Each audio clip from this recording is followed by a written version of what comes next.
Hello दोस्तों, कैसे हैं आप सब। आज की हमारी कहानी का नाम है यादें। अगर अच्छी लगे तो चैनल को लाइक, शेयर और सब्सक्राइब करना ना भूलें। दीनानाथ जी नम आँखों से अपनी पत्नी रमा की फ़ोटो को निहार रहे थे।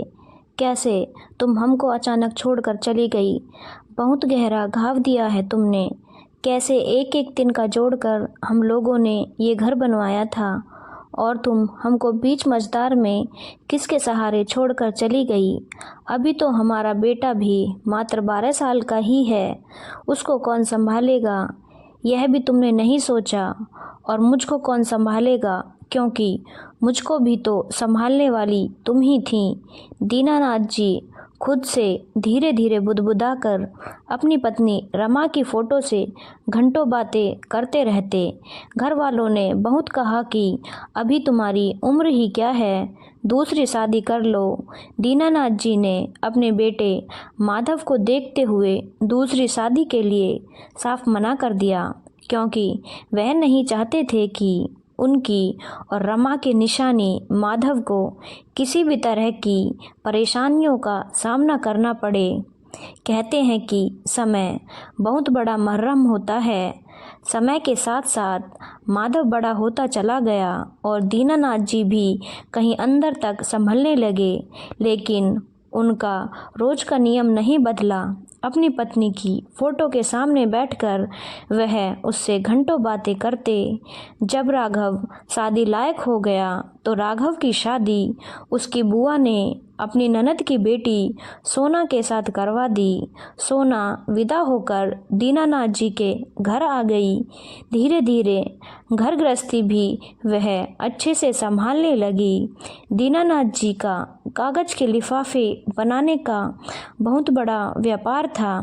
पैसे की कोई कमी नहीं थी। जब दीनानाथ जी अपने आप को थका महसूस करने लगे तो उन्होंने व्यापार बेटे को सौंप दिया। अब घर को सोना और व्यापार को माधव चलाने लगा।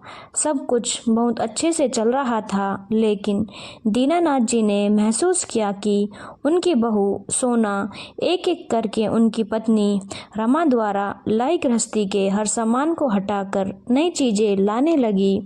दीनानाथ जी को बड़ा दर्द महसूस होता कि कैसे रमा ने हर वस्तु को कितने चाव से खरीदा था। हर वस्तु में उसकी यादें बसी हुई थी।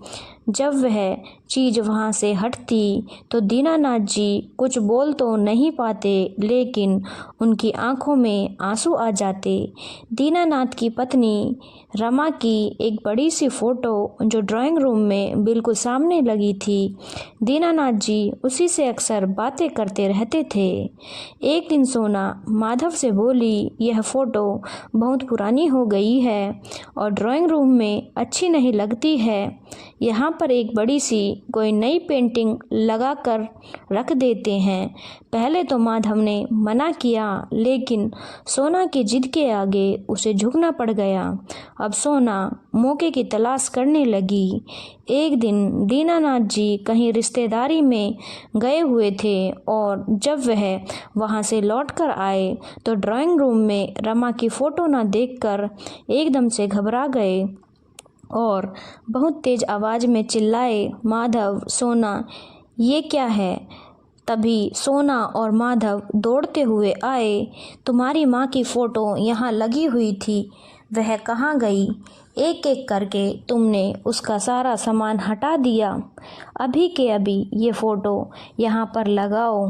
तभी सोना बोली, पिताजी, तस्वीर बहुत पुरानी हो गई थी, इसीलिए हटा दी। पुरानी हो गई थी? अरे पुरानी तो इस घर की हर ईंट है जिसमें तेरे माँ के त्याग की कहानी समाई हुई है। इसको भी हटा दो। अगर वो मुझको ना मिली होती तो शायद मैं दीनानाथ ना होकर कहीं मारा मारा फिर रहा होता। उसने अपनी हर इच्छा को मारकर अपने जेवर गिरवी रखकर मुझे संभाला। मैं उसको पेपर लाकर देता था और वह लिफाफे बनाती थी। मैं उन लिफाफों को बाजार जाकर बेच आता था। यह घर भी एक एक पैसा जोड़कर बनाया उसने, और आज उसी घर में उसकी फ़ोटो के लिए जगह नहीं। यह जो इतना बड़ा व्यापार है ना, वह भी उसी के कारण खड़ा है। तुम लोग क्या जानो मेरी उस फ़ोटो के साथ क्या भावनाएं जुड़ी हैं। जब मैं उसे देखता हूँ तो मुझे लगता है वो यहीं पर बैठी मुझसे बातें कर रही है। इतना बोलते बोलते दीनानाथ जी की सांसें उखड़ने लगी और वह सीना पकड़कर बैठ गए। तब तो सोना और माधव घबरा गए, ये हमने क्या कर डाला। जल्दी से दोनों लोग दीनानाथ जी को डॉक्टर के पास लेकर भागे। डॉक्टर ने बताया कि उनको माइनर हार्ट अटैक आया है और उनको एडमिट कर लिया। माधव और सोना ने उनकी बहुत अच्छे से देखभाल की और अपनी गलती के लिए क्षमा भी मांगी। 3 दिन बाद जब दीनानाथ जी हॉस्पिटल से वापस आए तो ड्राइंग रूम में उनकी पत्नी रमा की मुस्कुराती हुई फ़ोटो उनका इंतज़ार कर रही थी। दोस्तों, इस स्टोरी को लेकर आपकी क्या राय है नीचे कमेंट बॉक्स में ज़रूर बताइएगा और चैनल को लाइक शेयर और सब्सक्राइब करना ना भूलिएगा। धन्यवाद।